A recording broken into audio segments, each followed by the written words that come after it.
Well, my name is Elaine Morgan. I'm 34 years old, and never in my wildest dreams did I imagine I would one day be painted as the villain in the story of my own family.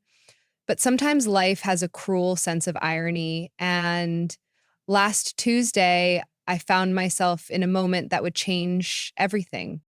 That afternoon, I arrived at my parents' home earlier than usual to pick up my daughter, Harper. It was a routine visit, or so I thought.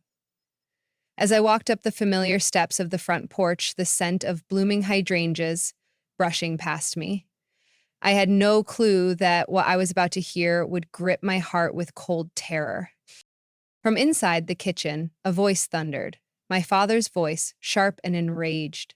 "Wash the dishes well, you useless girl," he barked, the harshness of his words cracking through the still air like a whip.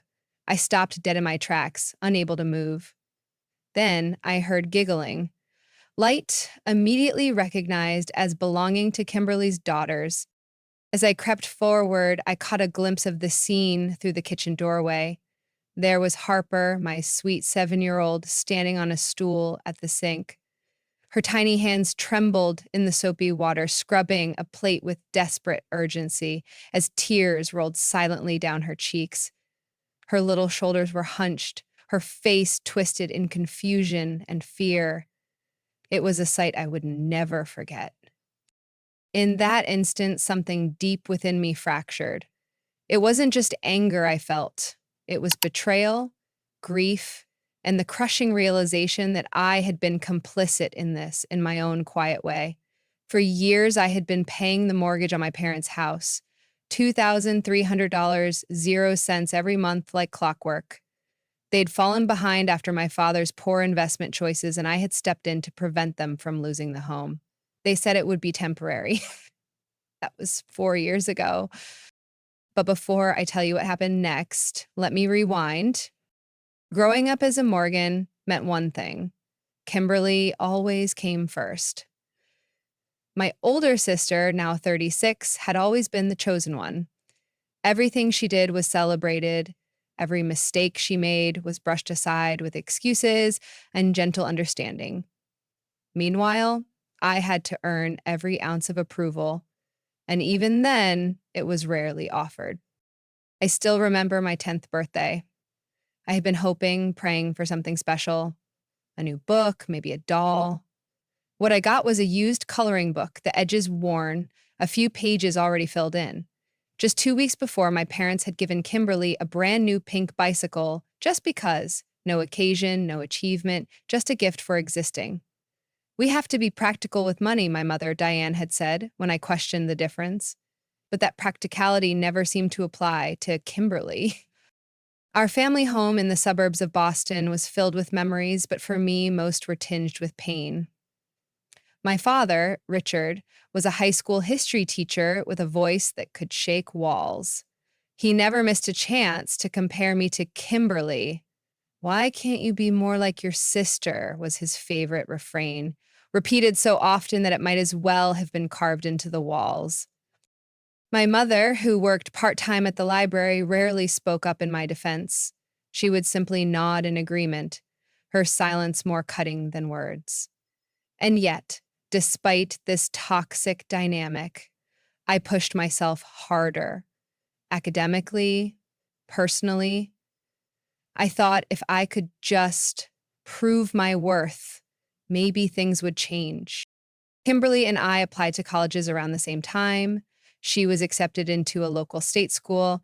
I was awarded a scholarship to Boston University. When orientation day came, my parents attended hers, taking pictures and posting proud updates on Facebook. But when it was my turn, they said they were too busy. I packed my suitcase alone and took the train into the city, heart aching but determined to make something of myself. And I did. I graduated with honors in finance and began working as a financial consultant at one of the top firms in Boston. I built a reputation, a solid career. The daughter they once overlooked became their safety net, financially and otherwise. My personal life, however, wasn't as carefully charted as my professional one. I met Jason at a business conference, and our romance bloomed quickly. Within a year, we were married.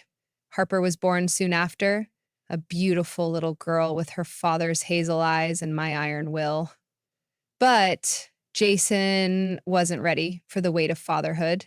When Harper turned 3, he sat me down and told me he had made a mistake. He was leaving us for his 24-year-old assistant.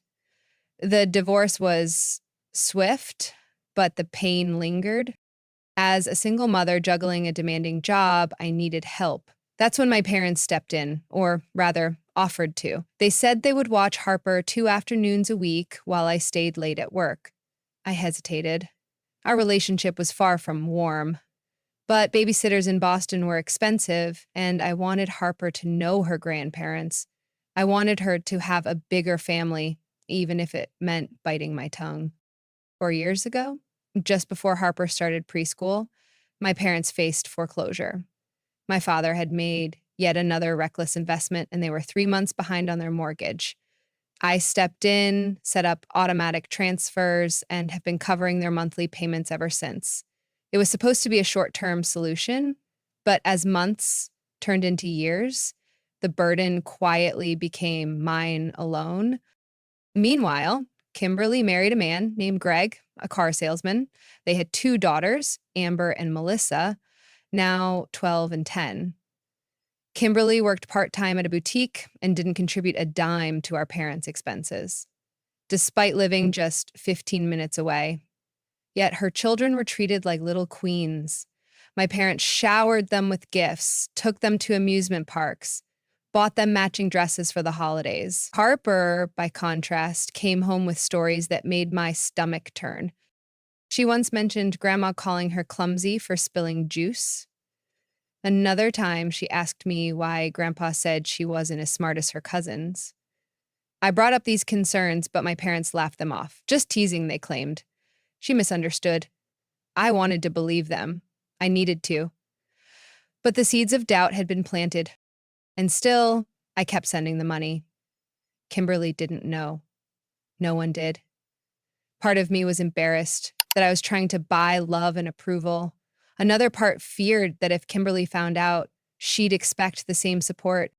I had hoped, prayed even, that by helping them financially, they'd finally acknowledge my efforts, that they'd treat Harper with the warmth and love they lavished on their other grandchildren. But standing there that Tuesday, frozen in the foyer, listening to my father scream at my daughter while my nieces laughed, I realized the truth. Everything I had done had only fed the cycle I'd sworn to break. I had heard my father angry before, many times, in fact, but never like this. Never with such vitriol, and certainly never directed at Harper. His voice, usually booming with opinion or commands, now carried a venom that turned my stomach. "Richard, lower your voice," my mother said from somewhere behind him, but her tone wasn't one of concern for Harper. It was lukewarm, barely audible, laced more with irritation than urgency. "The neighbors will hear." Not stop yelling at her, not don't speak to her that way, just a shallow worry about what the neighbors might think. I moved closer, keeping my footsteps soft, heart hammering inside my chest. As I reached the doorway to the kitchen, the full picture came into view, and it was even worse than I'd imagined. There was Harper, standing precariously on a wobbly step stool at the sink. Her tiny frame looked even smaller against the height of the counter. Her brown curls had been pulled back into a messy ponytail, strands clinging to her tear-streaked face. Her pink t-shirt was soaked through with dishwater, clinging to her like a second skin. Her little hands, red and raw from the hot water, struggled to grip the edges of a large, greasy pot. My father loomed above her like a storm cloud, his face red, his jaw clenched with rage. Every line on his face seemed carved deeper in fury. My mother stood a few feet away, leaning against the refrigerator, arms crossed, her expression exuding more irritation than sympathy. At the kitchen table, Kimberly sat glued to her phone, lazily scrolling, as if none of this concerned her. Amber and Melissa, her daughters, sat beside her playing some game on a tablet. They giggled, unbothered. amused. "She's so stupid," Amber said with a cruel whisper that was just loud enough for Harper to hear. "She can't even wash dishes right." Melissa snorted in agreement, barely glancing up. "That's 'cause her dad didn't want her. Mom says that's why he left." The words hit me like a punch to the chest. My knees nearly gave out. Had Kimberly really been telling her children such disgusting lies? Lies that Harper had to hear repeated while being treated like a servant? Harper's lip quivered, her eyes glistening as she tried to lift the heavy pot with trembling arms. She wiped a tear away with her damp sleeve. "Grandpa, it's really heavy," she whispered, her voice barely a breath. My father snapped. "Life is heavy." He spat the words like venom.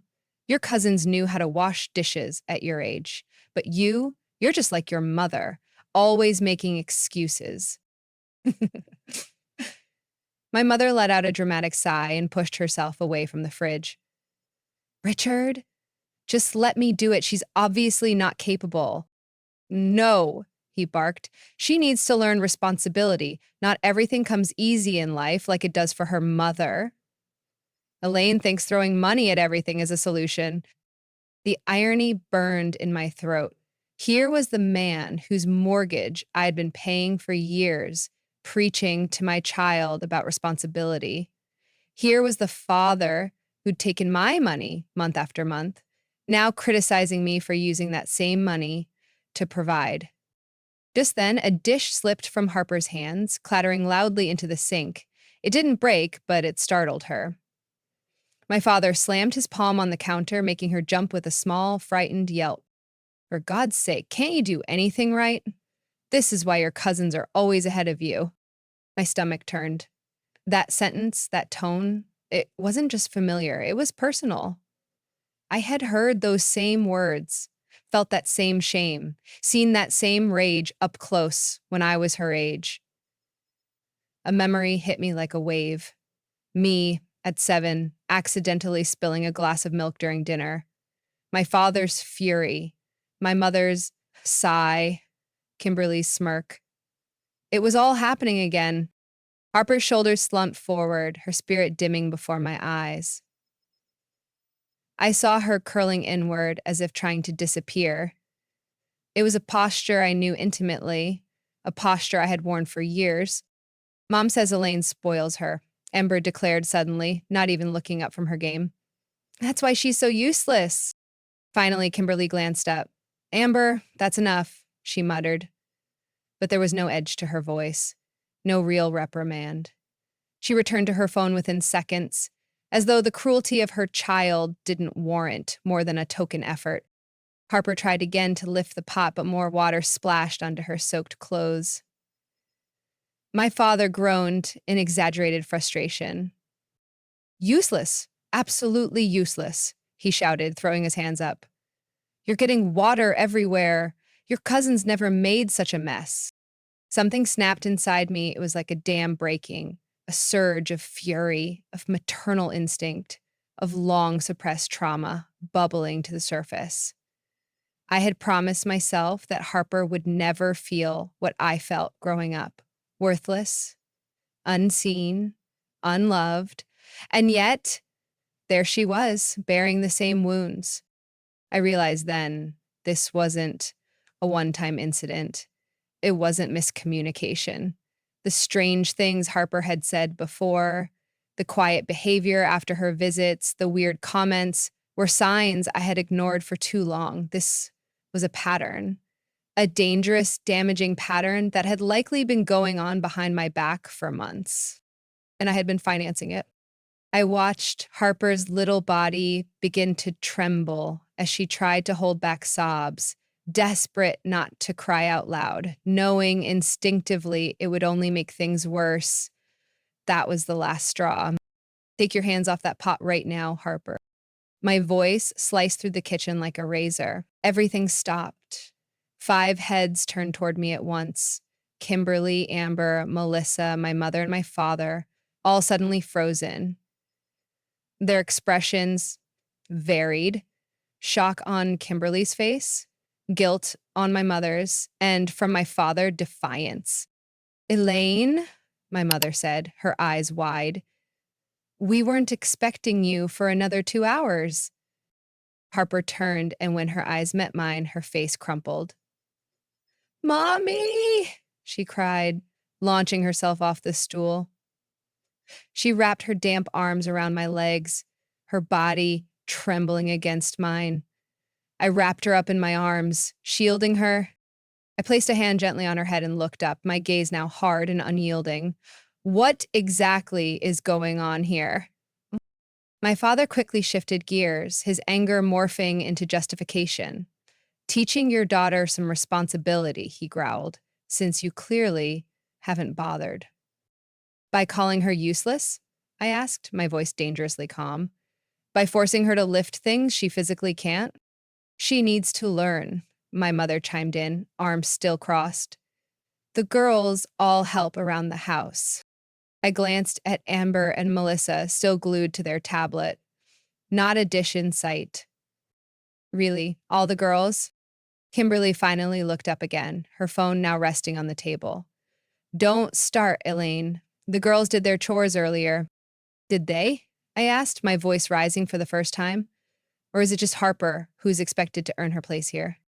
I wouldn't do that if I were you, I said firmly, cutting off my father's advance as he stepped toward me. He was trying to tower over me again, just like he had loomed over Harper a few minutes ago. It was an old trick, one that used to work when I was a frightened little girl. But I wasn't afraid of him anymore. Don't take that tone with us, he growled. We've been watching your daughter for free twice a week so you can go chase that fancy career of yours. A little gratitude would be nice. Gratitude? I repeated, the word tasting bitter on my tongue. You think I should be grateful? For emotionally abusing my child? For calling her names? For shaming and humiliating her? We never said she was stupid, my mother interjected quickly, her voice tight with defense. But you stood by while Amber did. I shot back, not giving her an inch. And don't pretend this is the first time. I turned and knelt down so I could meet Harper's eyes. Sweetheart, I said softly, brushing a strand of damp hair from her cheek. Has Grandpa talked to you like this before? Harper looked fearfully over at my father, then back at me. Slowly, she gave a tiny nod. Use your words, honey, I encouraged. It's okay to tell the truth. Every time I come here, she whispered, her voice barely audible, Grandpa makes me clean while Amber and Melissa play. And when I don't do it right, he gets really mad and says, I'm not as good as them. The room went silent. My mother looked away, suddenly fascinated with a spot on the wall. Kimberly shifted in her seat, her discomfort visible for the first time. That's an exaggeration, my father snapped. She's being dramatic. No, I'm not, Harper said with more courage than I expected. You called me stupid last week. I couldn't read the big word in your newspaper, and you said Amber could read it when she was 5. A fresh wave of nausea rolled through me. What else, sweetheart? I asked gently. What other things have they said that you haven't told me about? Harper's eyes dropped to her shoes. Grandma told me not to eat too much. She said I might get fat like Daddy was. And Amber said Daddy left because he didn't want me. Her voice cracked. Grandma heard her say it and didn't say anything. I stood slowly, my hands shaking, my vision tunneling with rage. Kimberly, I said in a voice as sharp as glass, get your daughters and leave. What? Excuse me? Kimberly scoffed, flipping her hair. You don't get to order me around. Either you leave, I cut her off, or you stay and hear every single thing I think about how you've allowed your daughters to bully a 6-year-old. Your choice. Something in my tone must have landed because Kimberly rolled her eyes dramatically, then stood up and gathered her daughters. Come on, girls, she said in a loud, patronizing voice. Aunt Elaine is having one of her meltdowns. As they filed past me, I added, and Kimberly, if I ever hear your girls repeat those lies about Harper's father again, we're done. completely. Permanently. The front door slammed behind them. I turned back to my parents, my breath ragged with fury. How dare you, I said through clenched teeth, how dare you treat my daughter like this? You're overreacting, my mother said flatly. Children need discipline. Discipline? I laughed bitterly. Is that what you're calling it? This isn't discipline. This is the same emotional abuse you inflicted on me, the same favoritism, the same cruel comparisons, the same impossible expectation. We gave you everything, my father shouted, his face turning red again. A roof, food, an education. You gave Kimberly everything, I corrected. I was just there, the spare child, the one who was never quite good enough. And now you're doing it to Harper. My mother's voice shifted into her classic tone of martyrdom. After everything we've done for you, this is how you repay us? With accusations? With ingratitude? Ingratitude? I echoed. What exactly have you done for me, Mom? Because from where I'm standing, I'm the one who's been taking care of you for the last 4 years. The color drained from both their faces. Clearly, they hadn't expected me to bring up the financial support. Not in front of Harper. That's different, my father stammered. That's just family helping family. Family? I repeated, shaking my head. Family doesn't call a 6-year-old useless. Family doesn't stand by while she's bullied. And family doesn't play favorites with grandchildren. I took Harper's small hand firmly in mine. We're leaving, I said, and don't expect us to come back. You're being ridiculous, my mother hissed. You can't keep Harper from us. We're her grandparents. Watch me, I said calmly. Being a grandparent is a privilege, not a right, and you just lost it. I turned toward the door, Harper clinging to my side. We were halfway out when my father called after me. Don't forget who pays your bills, young lady. I stopped, turned slowly, and met his eyes. I think you've got that backwards, Dad, I said coldly. I pay your bills, but don't worry. That's about to change too. We left them standing in the kitchen, stunned and speechless. My father's face was purple with fury. My mother stood frozen, mouth agape. In the car, Harper buckled herself into her booster seat without a word. The silence was heavy as we pulled away. After a few blocks, her tiny voice broke through. Are we in trouble, Mommy? I looked at her through the rearview mirror. Her face, usually so bright and animated, looked pale and drained. No, sweetheart, I said softly. We're not in trouble, but Grandma and Grandpa are. The drive home felt longer than usual. Harper sat quietly, occasionally wiping her nose with her sleeve. At a red light, I turned to check on her. She was staring out the window, lost in thought, her expression tired beyond her years. Harper, I said gently, I need you to hear something. What happened today, none of it was your fault, not a single bit. But I couldn't wash the dishes right, she said in a small voice. You're 6 years old, I reminded her. You shouldn't have been washing dishes at all, especially not heavy pots. That's not your job. Grandpa said I need to learn because you spoil me. Each word stabbed at my heart. Can you tell me, I asked, swallowing the lump in my throat, what else happens when you're there, even if it's hard to say? As we drove through the creeping Boston traffic, the truth began to spill out. Every Tuesday, every Thursday. While I stayed late at work, trusting that my daughter was safe and cared for, my parents had been turning Harper into their personal housekeeper. She wasn't just helping with little chores. She had been cleaning bathrooms, vacuuming floors, and even weeding the garden outside. A 6-year-old child expected to take on laborious tasks without protest or rest. Meanwhile, when Kimberly dropped off her daughters, it was like a party. Cookies fresh from the oven, cartoons playing on the television, compliments tossed like confetti. The favoritism wasn't subtle. It was glaring, unmistakable. and it extended to every aspect of Harper's experience. At mealtimes, her cousins were served dessert, while Harper was told she'd had enough.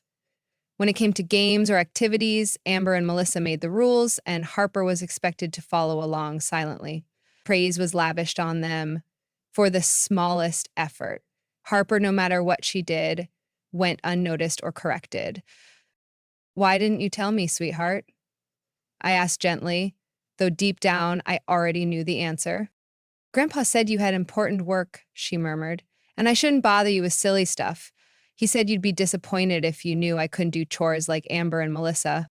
Her words, so innocent yet so heavy, crushed me. We arrived at our apartment building, but I sat frozen in the driver's seat, unable to move. Guilt settled on my shoulders like a weighted blanket.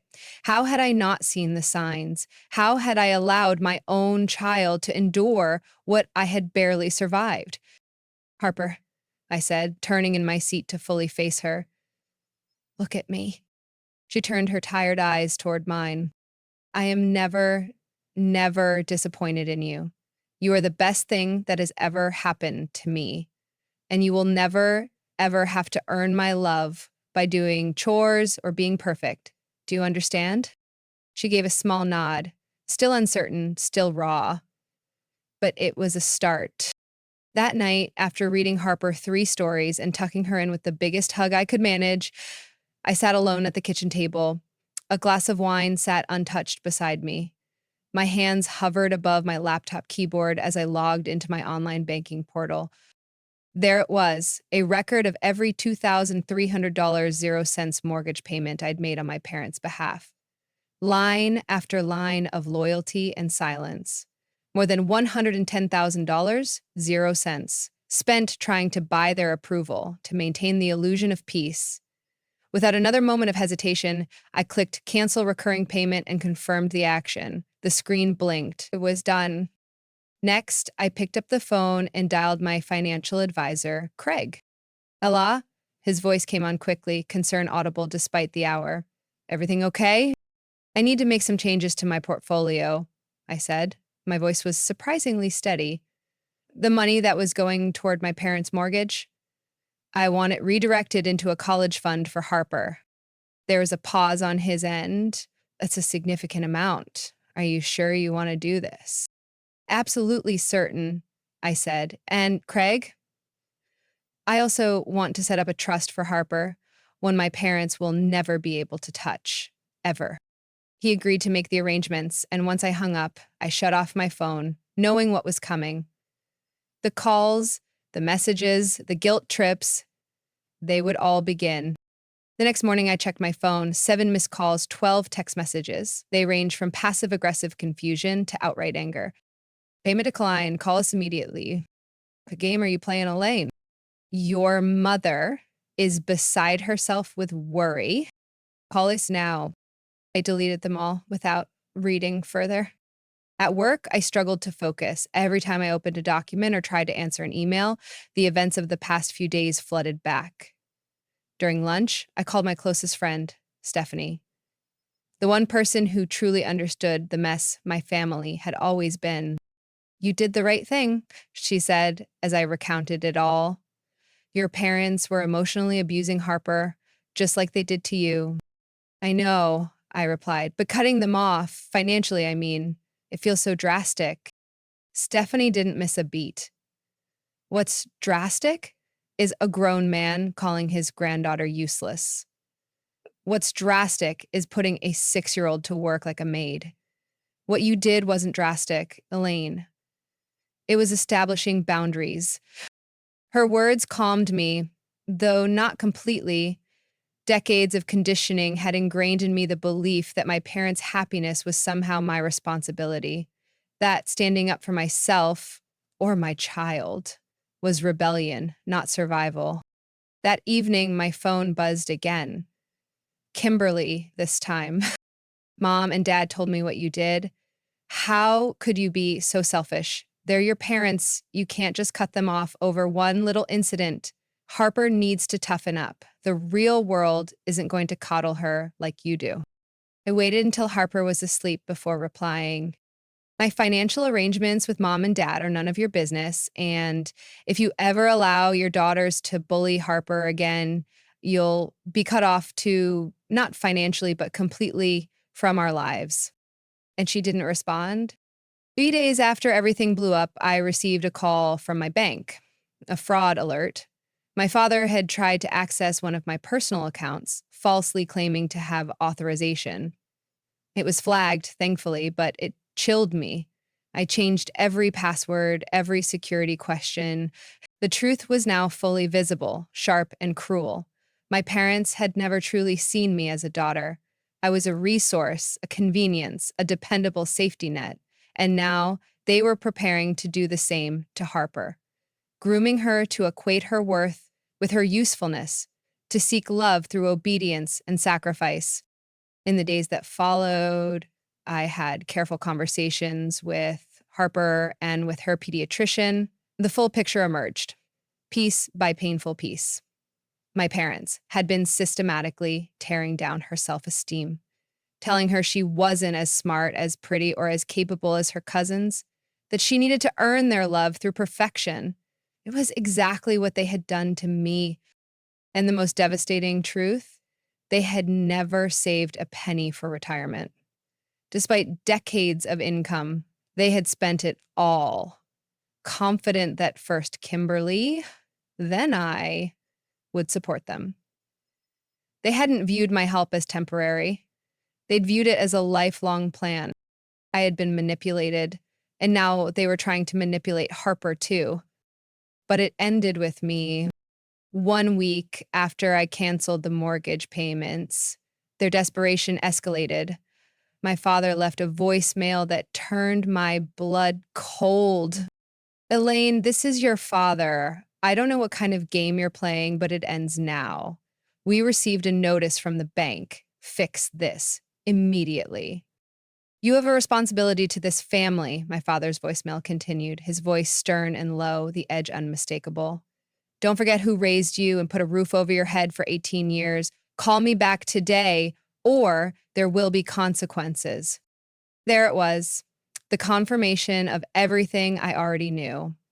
My financial support wasn't seen as generosity. It wasn't appreciated or valued as a selfless act. It was viewed as a debt, a duty, something I owed them simply because I existed.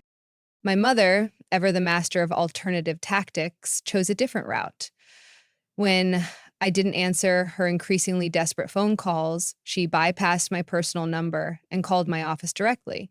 My assistant, Anna, picked up. Elaine Morgan's office, she answered cheerfully.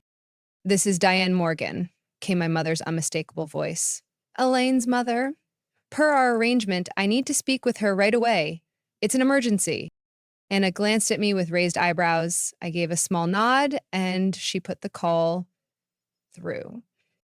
Mom, I said evenly, what's the emergency? My blood pressure is through the roof because of your little stunt with the mortgage payment, she hissed into the receiver. The doctor says this stress could cause a heart attack. Is that what you want, Elaine? What I want, I replied with unflinching calm, is for you to respect my boundaries and treat my daughter with kindness. This isn't. And if you're truly having a medical emergency, I cut in, please call 911. My office is not equipped to handle personal crises. Please don't call me here again. I hung up before she could respond. That afternoon, I met with Dr. Sarah Bennett, a therapist recommended by Harper's pediatrician. She specialized in family trauma and boundary setting, exactly what I needed. After I shared everything, Harper's treatment, the favoritism, the financial manipulation, Dr. Bennett didn't hesitate. What you're describing is a textbook case of generational emotional abuse, she explained. Your parents designated you as the scapegoat child, while Kimberly was the golden child. Now they're projecting that same dynamic onto the next generation. But am I overreacting? I asked, the old guilt rearing its head. I cut them off financially. That feels extreme. Dr. Bennett tilted her head gently. Elaine, imagine this. If a stranger had treated Harper the way your father did, If a complete outsider had called her useless, made her do chores beyond her physical capabilities, told her she wasn't good enough, would you continue paying that person's bills? I didn't even need to think. Of course not. Exactly. Financial support is not an obligation, she said softly, especially not when it's being used as leverage for emotional harm. Your parents are adults. They are responsible for themselves. Your daughter, however, is a child, and she depends on you to protect her. I left that session feeling lighter, more certain, validated. But even with that newfound clarity, I wasn't prepared for what happened next. 2 days later, as I was picking Harper up from school, I ran into Kimberly in the parking lot.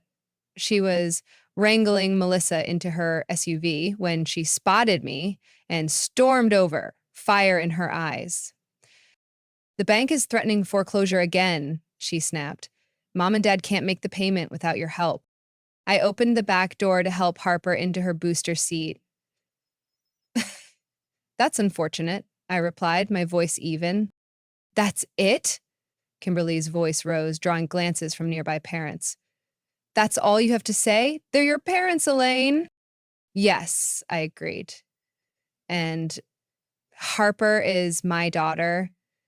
I will not fund people who abuse her." "Family or not?" "Abuse," Kimberly scoffed. "Oh, come on. Don't be dramatic. Dad was just trying to teach her responsibility." "By calling her useless?" I asked. "By making her scrub bathrooms while your kids watched cartoons? By telling her she wasn't as good as Ember and Melissa?" My voice was low but steady. "That's not discipline, Kimberly. That's emotional abuse. And deep down, you know it. We both grew up with it. The only difference is you were on the favored side." "So this is about jealousy?" she said bitterly. "You're punishing Mom and Dad because you think they loved me more?" "No," I said firmly. "This is about protecting my daughter from the same damage I endured, and if you had any empathy at all, you'd understand that." Her expression faltered for just a moment, one flicker of something like recognition. Then the wall came back up. "Well, don't expect me to bail them out," she said. "Greg and I can't afford their mortgage." "I never expected you to," I said honestly. "Maybe it's finally time Mom and Dad learn how to live within their means instead of relying on their children to clean up their messes." That evening, just as Harper and I were finishing dinner, I heard a knock on the door. I checked the peephole.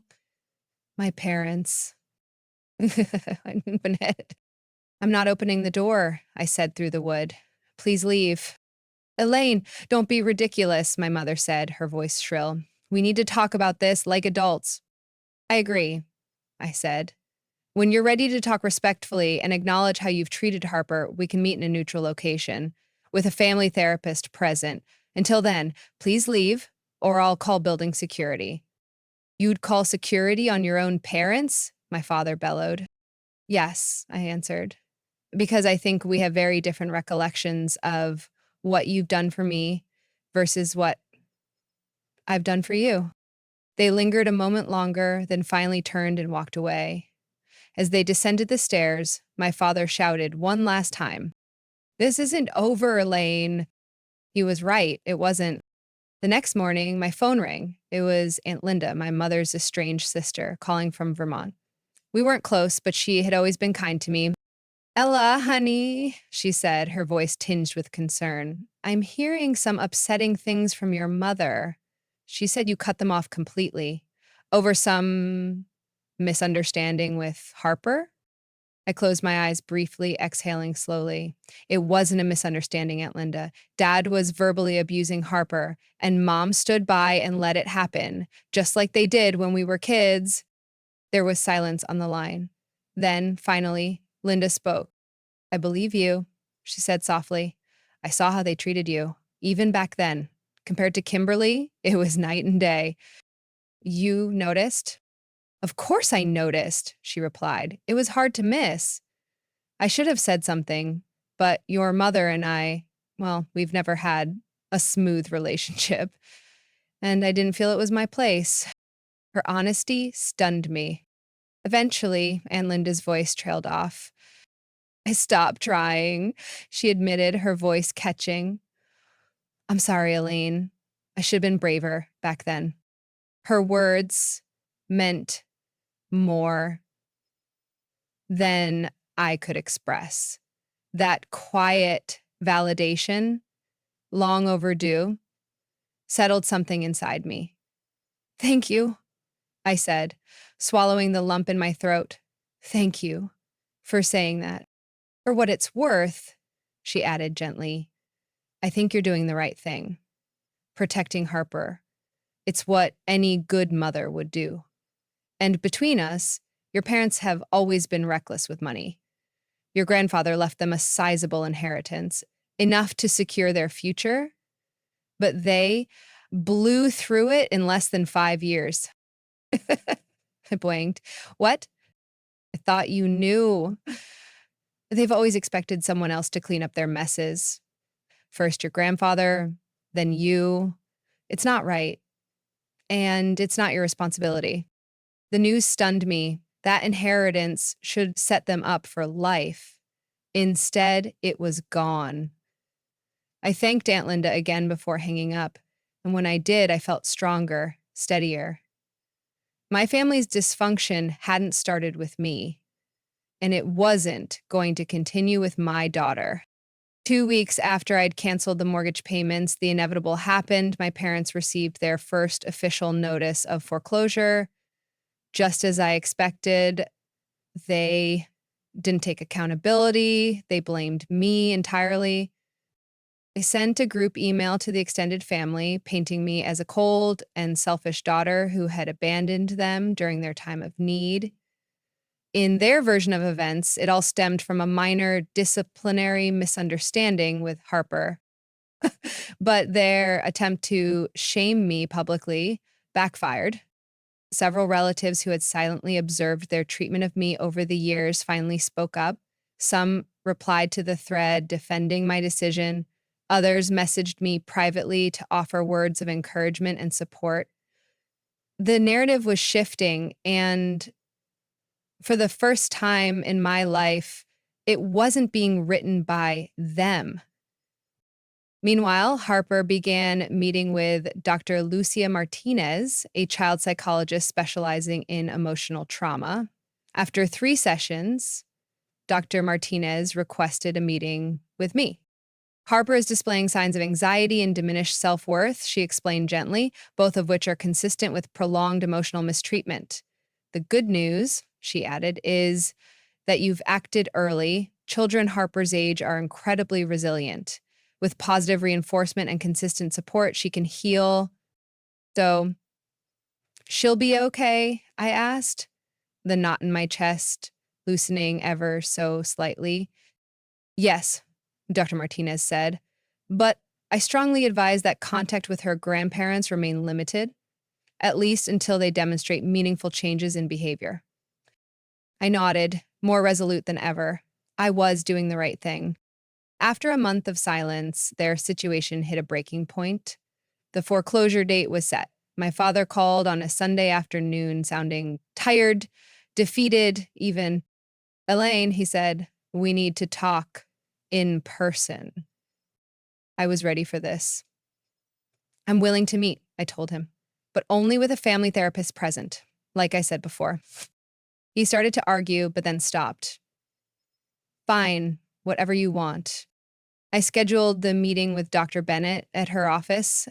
I hired a sitter for Harper. I wasn't going to risk her being exposed to another emotionally volatile exchange. Dr. Bennett's office was warm and inviting. Soft lighting, calm colors, and comfortable seating helped ease my nerves as I waited. My parents arrived exactly on time. They looked different.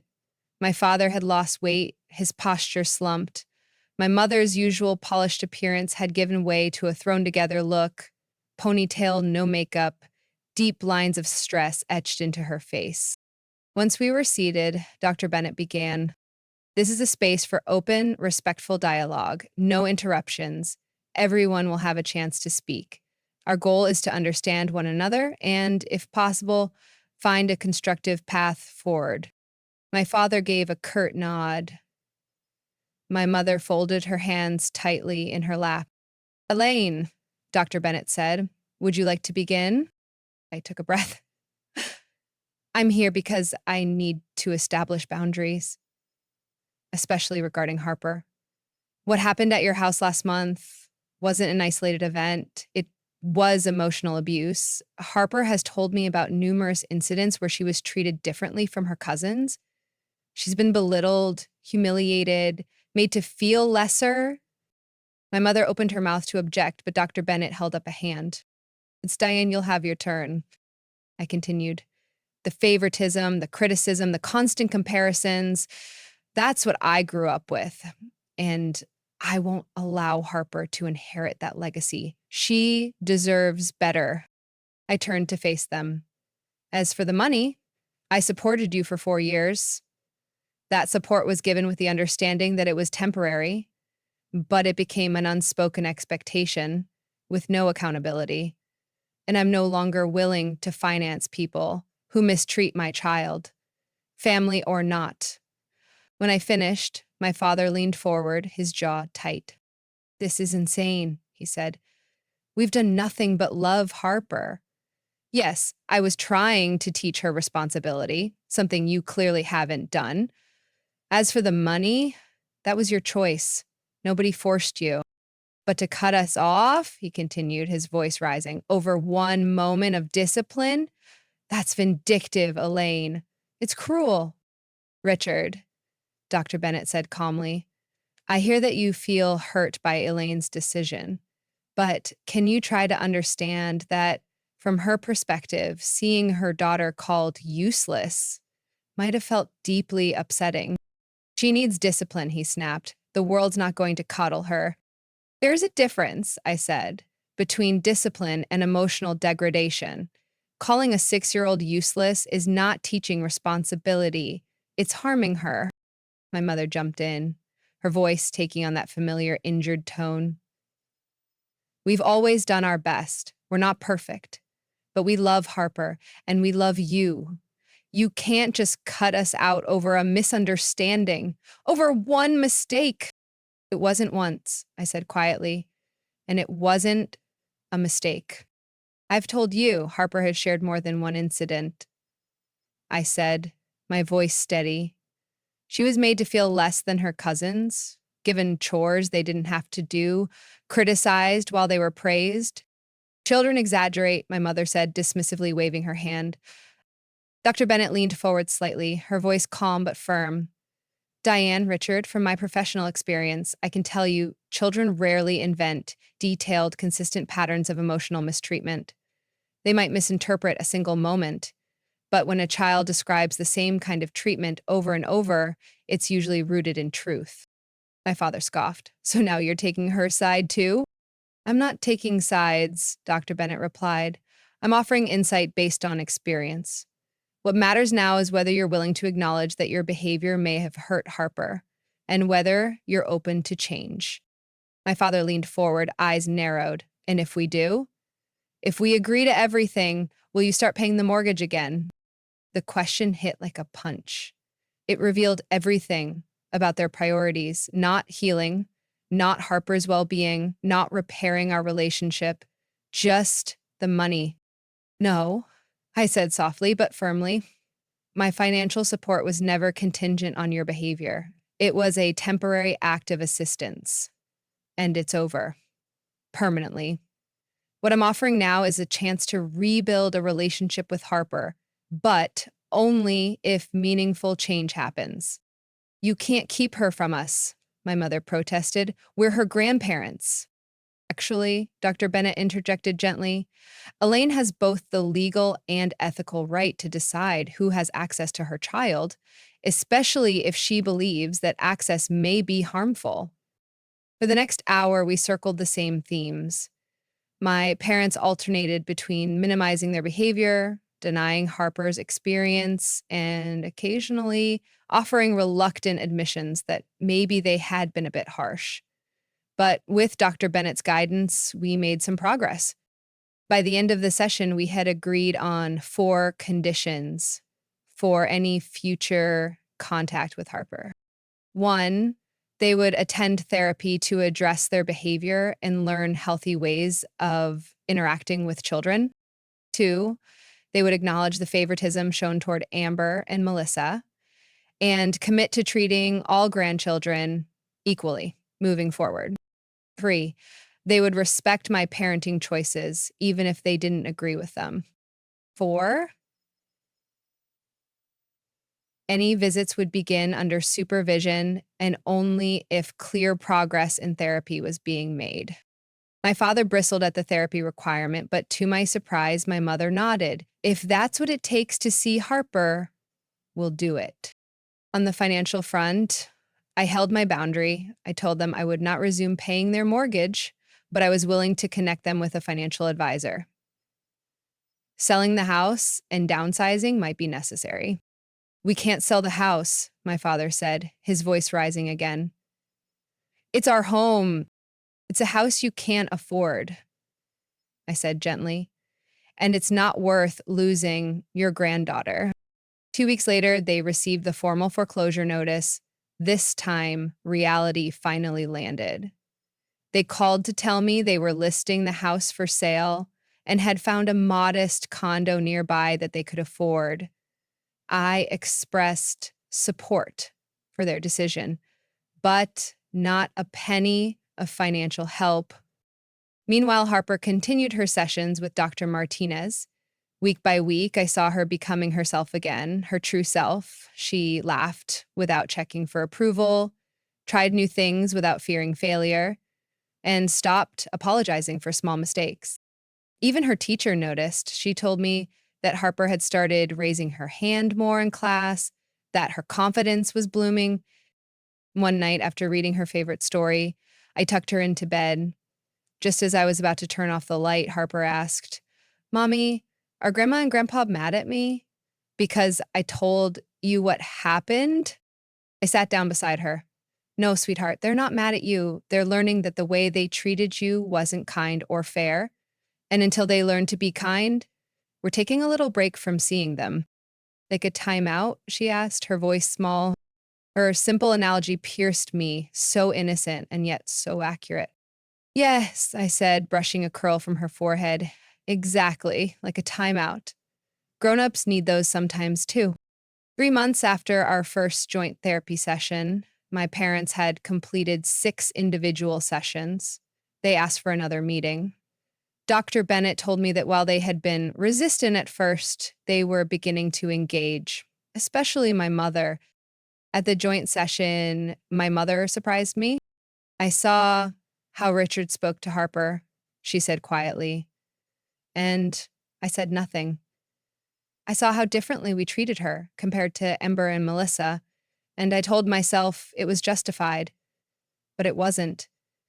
We were repeating the same thing we did to you, and I'm sorry, Elaine."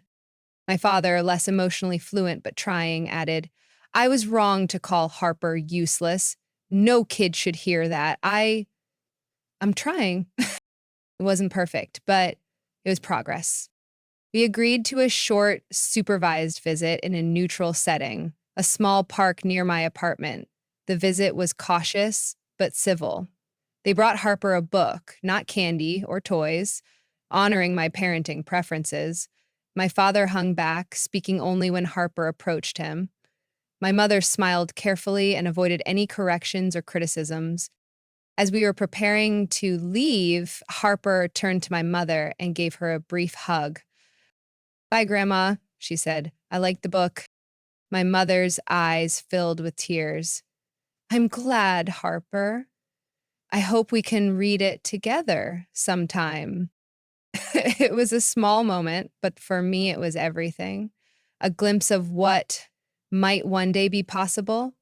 A relationship not built on guilt or obligation, but on respect and love, with clear, unshakable boundaries. The following month, my parents finalized the sale of their house. They paid off their mortgage and used the remaining equity to buy a modest condo.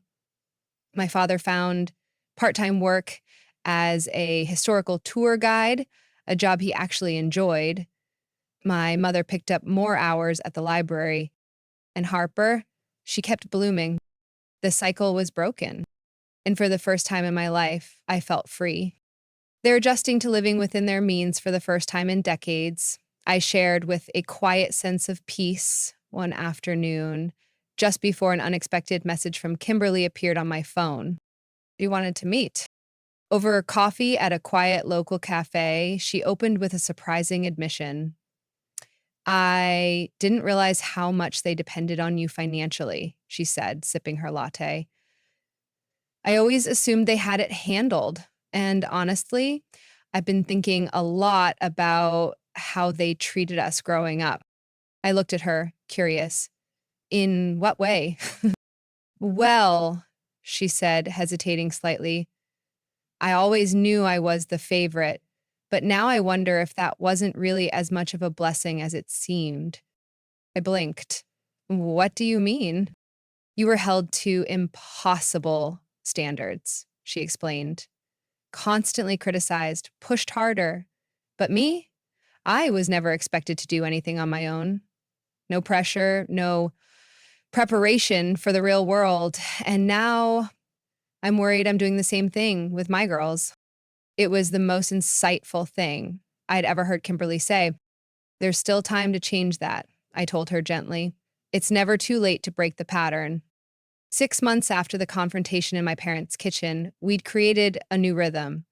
Harper saw her grandparents once every 2 weeks for a few hours. I was always there. The visits were short, structured, and supervised. My parents remained in therapy, making slow but visible progress. And during one of those visits, a small but deeply significant moment unfolded. Harper dropped her ice cream cone on the pavement. Her whole body tensed, her eyes immediately darting to my father. I saw it too, fear flashing across her face, the kind born of experience. But instead of anger or criticism, my father simply said, "That happens sometimes. Let's go get you another one." Later, he pulled me aside. His voice was low. I saw the fear in her eyes because of me. I never want to see that again. It wasn't a perfect ending. Life rarely provides those. But it was something better, a beginning. The toxic cycle that had shaped my childhood was finally being broken. Not just for Harper, but possibly for Amber and Melissa too. Kimberly had started her own journey, recognizing the imbalance, seeking help, and taking steps toward healthier parenting. Harper was flourishing. She laughed more. She explored her interests without fear of failure. Her spirit had space to grow, and she was blooming. And after years of feeling that boundaries were selfish, was learning the truth. Boundaries are essential. They protect, they heal, they create room for real connection. Cutting off the financial dependency between my parents and me had allowed something far more meaningful to grow in its place. A relationship that didn't rely on guilt or control, but on honesty and mutual respect. 6 months turned into a year. The transformation in our family was no longer tentative. It was becoming permanent. Harper, now 7, was thriving in ways I hadn't dared hope. Her teacher told me during a parent-teacher conference, "Ms. Morgan, Harper has become one of the most enthusiastic kids in class. Last year, she barely spoke. Now, she's the first to raise her hand." It hadn't happened overnight. It took therapy, time, and deliberate care. But slowly, surely, the trauma was unwinding. Our new routine held firm: brief, structured visits, public places, or our apartment, always with me present. At first, it felt unnatural, cold even. But those boundaries became a scaffolding for safety. With them in place, trust could grow. My parents' condo was modest and manageable. Selling their home, though painful, had freed them. For the first time, they lived within their means. And for the first time, they were starting to understand that love, real love, doesn't come with a price tag. My father surprisingly found joy in his new job. Leading historical walking tours tapped into a part of him I'd never seen, a passion for stories, for teaching without judgment. My mother joined a book club at the library. She began to form friendships outside of our family, something she'd never prioritized before.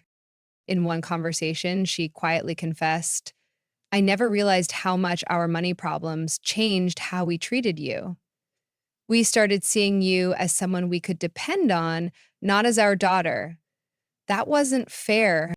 My father didn't say much, but he showed change in other ways.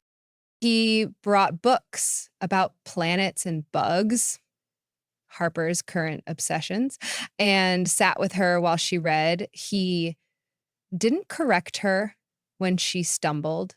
He just listened patiently. But perhaps the most remarkable transformation was between Harper and her cousins. Kimberly, deeply affected by the family's unraveling and reckoning with her own parenting habits, had enrolled herself and her daughters in family therapy. Amber and Melissa, initially resistant, were slowly waking up to the truth that favoritism wasn't a blessing, it was a burden that distorted their relationships with others and with themselves. At a carefully planned play date in a local park, I watched in silent awe as Ember helped Harper solve a challenging puzzle, not with sarcasm or condescension, but with encouragement. When Melissa made a snide comment about Harper's shoes, Kimberly immediately stepped in. "Melissa," she said gently but firmly, "that comment wasn't kind or necessary.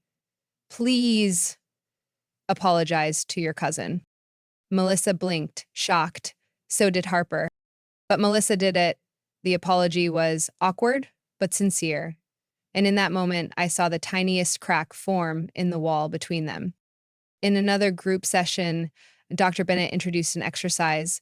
Each person shared what they needed to feel valued and respected by others. When it was Harper's turn, she spoke clearly. "I need everyone to remember that I'm still learning," she said. "It's okay if I make mistakes." The room fell quiet. Her words, simple and pure, carried more weight than any lecture or therapy worksheet ever could. They captured the heart of it all. Because children aren't meant to be perfect. They're meant to be loved, even in their imperfection. And finally, that's what was happening. The simplicity of Harper's words struck something deep inside me. "I'm still learning. It's okay if I make mistakes." That quiet wisdom, spoken from the heart of a 7-year-old, said more than my parents had been able to express in 70 years of life. It was both a declaration and a reminder that growth is messy, that change is hard, and that even those who've caused pain can learn if they're willing. My relationship with Kimberly had undergone its own quiet evolution. The thick wall of resentment that had stood between us since we were children was starting to crumble. Not quickly, cleanly, but enough for us to start seeing each other clearly for the first time. During one of our occasional sister lunches, she admitted something I never thought I'd hear. "I always thought you were just jealous of me," she said, picking at her sandwich. "I didn't understand that I was benefiting from their favoritism at your expense." I nodded slowly. "And I always thought you were complicit. I never considered how being the golden child might come with its own invisible chains." We weren't best friends, we probably never would be, but we had come to a place of mutual understanding, a hard-won respect that felt more meaningful than any superficial closeness. But the most profound transformation happened within me.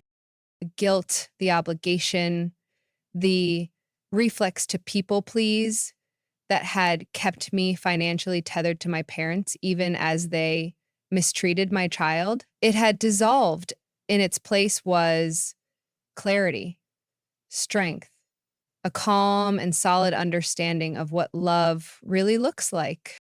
I had learned that love is not martyrdom, that helping others should never come at the cost of my child's emotional safety, that money cannot buy dignity, respect, or redemption. And most of all, that boundaries are not only healthy, they are necessary.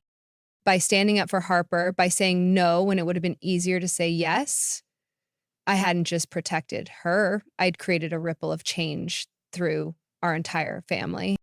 I had broken the cycle. A year after that terrible day in my parents' kitchen, we celebrated Harper's 7th birthday with a small party in our apartment. My parents came, this time not with lavish gifts or expectations, but with a simple, thoughtful present, a book about constellations. They smiled gently, spoke kindly, and engaged appropriately with Harper and her friends. Kimberly came too, bringing Amber and Melissa. I watched as the cousins played, freely, equally. No taunts, no condescension, just kids being kids. Amber even helped Harper with the treasure hunt clues, and Melissa, while still a bit hesitant, was far more gentle than I'd ever seen her. As Harper leaned over her cake, candles glowing, cheeks flushed with joy, I realized this was the peace I'd always hoped for, but never truly believed could exist. It had taken a firestorm to get here, but we had arrived. That night, long after the guests had left and the apartment had quieted, Harper sat brushing her stuffed bunny's ears in bed. "Mommy," she asked, "is it okay that I love Grandma and Grandpa again? Even though they were mean before?" I sat beside her, choosing my words with care. "Absolutely, sweetheart. People can make mistakes, even big ones, and still change. What matters is that they're trying now. And you always, always deserve to be treated with love and respect." She nodded thoughtfully. "I think they're learning, like how I'm learning my multiplication tables. Sometimes it's hard to learn new things when you're old." I laughed softly, not at her, but in awe of her gentle, piercing insight. "That's very true, Harper. And I'm proud of you for giving them another chance." In that moment, I understood something important. Canceling those mortgage payments wasn't about revenge. It was about protection. It was about refusing to bankroll my daughter's emotional harm. It was about drawing a line between enabling and empowering. And it was about sending Harper a message that would shape her entire understanding of self-worth. You are worth defending, even when it's hard, even when others don't understand, even when it means standing alone. Sometimes the most loving thing we can do for the people in our lives is say no, to set boundaries, to draw firm lines and insist on better, not because we want to punish, but because we want to heal. That's the truth I carry with me now. I think I would have too. And about you? Have you ever had to establish hard boundaries with your family? How did you balance compassion with protection? I'd love to hear your stories in the comments. If this journey resonated with you, if you saw even a piece of yourself or your child in our story, please like this video, subscribe for more stories about breaking generational patterns, protecting our children, and reclaiming our voices, and share it with someone who needs to hear that it's okay to stand up, that it's okay to draw the line, that it's not just okay, it's necessary. Thank you for walking this path with us. And remember, breaking cycles isn't easy, but the freedom it gives to the next generation, it's worth every difficult conversation, every tear, and every brave, uncomfortable step forward. Be well and be brave.